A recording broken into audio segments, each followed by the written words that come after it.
A strong magnitude 4.8 earthquake occurred in the Andaman Sea 123 kilometers, 76 miles from India in the morning of Wednesday, July 2, 2025 at 7:22 a.m. local time, GMT plus 5:30. The depth of the quake could not be determined, but is assumed to be shallow. The quake was reported felt by some people near the epicenter.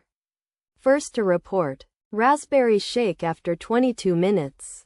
The earthquake occurred one day 19 hours after a magnitude 4.9 earthquake had hit on Monday, June 30, 2025, at 12:06 p.m.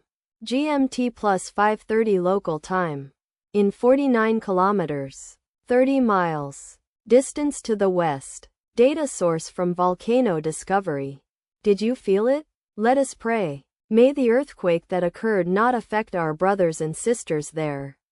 May the earthquake not happen again. And may God protect everyone. Amen.